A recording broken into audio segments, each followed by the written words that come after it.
L'Éternel est ma force, le sujet de mes louanges. C'est lui qui m'a sauvé.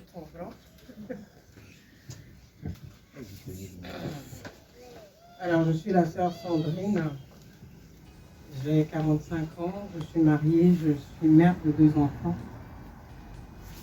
Avant de connaître Jésus-Christ, je suis née dans une famille chrétienne où j'ai été élevée à aller à l'église. Mais moi, personnellement, je n'avais aucune relation avec Dieu. Je ne voulais même pas en entendre parler. Quand on me parlait de Dieu, c'était comme s'il y avait une muraille. Je ne voulais pas du tout en entendre parler. Ce blocage venait du fait que j'avais un regard accusateur vis-à-vis de Dieu au vu du vécu de mes parents. J'ai toujours vu ma mère en souffrance dans son ménage. Elle pleurait en silence à chaque fois que je la voyais, mais elle ne nous le montrait pas. Quand on s'approchait d'elle, elle essuyait les larmes et elle nous montrait un sourire comme si tout allait bien. Elle a subi des méchancetés, de la maltraitance, au point où on a perdu un de nos frères que j'ai suivi à 19 ans. Je me suis toujours dit que quand je serai adulte, on va compenser ce manque qu'elle n'a pas pu avoir. Mais malheureusement, elle a perdu la vie à 60 ans de suite d'une courte maladie de 2 jours. De vendredi à lundi, elle est partie. Donc, je me suis encore retournée vers Dieu une nouvelle fois et j'ai dit, cette femme nous a toujours montré son chemin. Elle nous a conduits vers l'église pour te prier. Mais elle a eu une vie malheureuse. Pourquoi? Et j'avais beaucoup de questions que je me posais et je n'avais pas de réponse. Donc, ma sœur, à un moment donné, elle voulait me convertir à Dieu. Elle m'envoyait des prédications. Il y a une mission religieuse qui s'appelle Kanguka, qui emmène les âmes à se repentir et avoir une croyance en Dieu. Excusez-moi, je suis toute tremblante parce que mon histoire m'affecte moi-même et à chaque fois que j'ai tendance à la raconter, je suis dans cet état. Elle est venue en France parce qu'elle vit aux États-Unis. Et elle a téléchargé le lien de l'émission sur mon téléphone à mon insu. Et c'est cette émission qui m'a conduit à Dieu de façon miraculeuse. J'étais dans ma chambre, j'étais toute seule. Et ma main a dû toucher mon téléphone sans faire exprès. Et l'émission s'est mise en marche toute seule. Et il y avait des dames qui témoignaient des miracles de Jésus, de la guérison du diabète, du sida, de la tension artérielle. Et moi, j'étais là, je disais n'importe quoi. C'est vraiment n'importe quoi. Elles sont payées pour témoigner, pour dire, pour convaincre le peuple de Dieu. À la fin des témoignages, le pasteur a dit, nous allons prier. Et j'ai voulu éteindre mon téléphone. Et le pasteur a eu une parole de reconnaissance.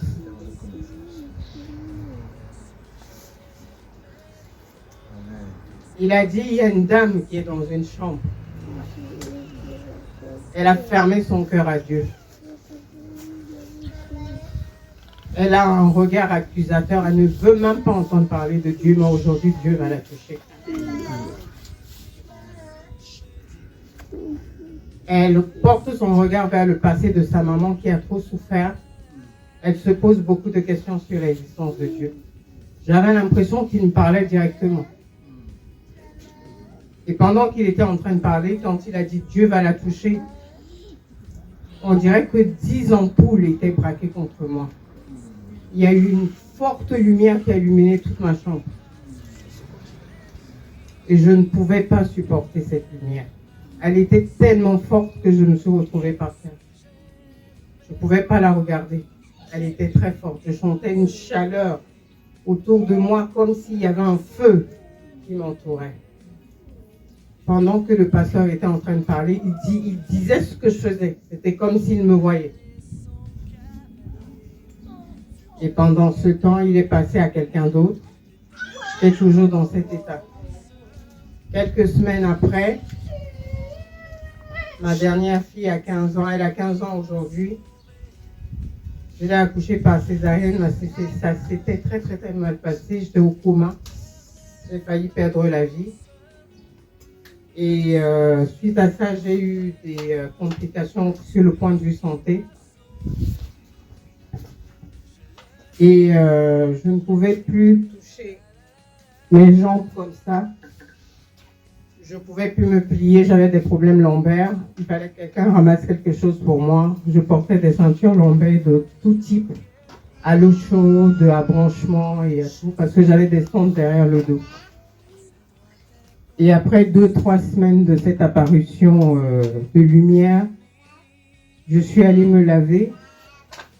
Le banc de toilette est tombé et je me suis rendu compte que j'ai pu le ramasser.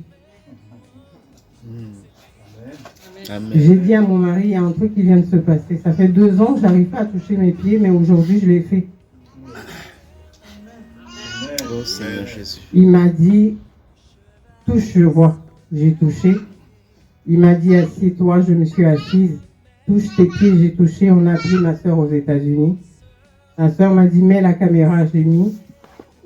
Elle m'a dit, Sandrine, tu as rencontré le Seigneur. Amen. Et le Seigneur t'a guéri. Je n'y revenais pas et c'est à partir de là que je me suis posé la question, si Dieu existe et qu'il m'a sauvé, qu'il m'a guéri, je veux apprendre à le connaître. Je veux découvrir qui il est. Et il a continué à se manifester. Quand je faisais la lecture biblique, c'était comme si le Seigneur me parlait. Il m'annonçait les choses qui allaient m'arriver avant. J'ai fait une formation. J'avais pas d'argent. Parce qu'aujourd'hui, je suis aide-soignante, je suis en reconversion et la formation coûtait plus de 7 000 €. J'avais pas d'argent. Le Seigneur m'a parlé dans sa parole en me disant, ne crains rien, je suis avec toi. Alléluia. Et quelques instants après, une semaine par là, ma tante, j'avais plus de 5 ans, j'avais coupé les liens avec. Elle m'a appelé, elle me dit, le Seigneur me met à cœur de t'appeler, je ne sais pas pourquoi, depuis un certain temps. Qu'est-ce que tu fais? Je dis, je veux faire une formation. Et elle l'a financée entièrement. Amen. Elle m'a aidé plus que ça même. Elle m'a mis en relation. Un jour, j'étais dans un train, j'ai rencontré une dame qui m'a mis en relation avec un organisme qui a également financé une partie de la formation. Et j'ai vu des ouvertures s'ouvrir dans ma vie de façon miraculeuse sans comprendre pourquoi. Au jour d'aujourd'hui, ma vie a changé parce qu'avec Jésus, j'ai connu le repos. J'ai su que par moi-même, je ne pouvais rien faire. Mais c'est que par lui que tout est possible. Et je rends grâce parce que ce n'est pas moi qui l'ai choisi, mais c'est lui qui m'a choisi. C'est lui qui m'a conduit à la parole. C'est lui qui m'a élu à le servir. Et je me souviens en début d'année, c'est ça.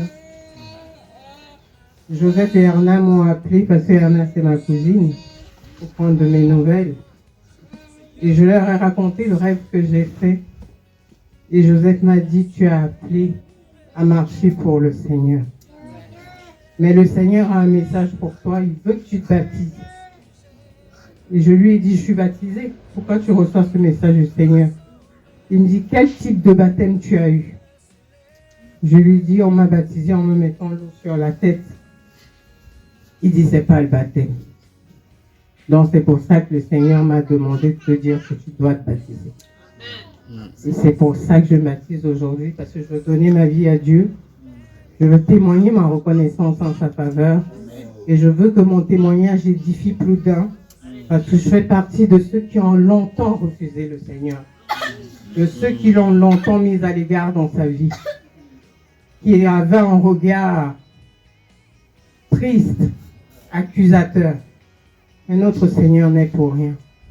Il aime tout le monde. Et c'est un Dieu d'amour et de compassion.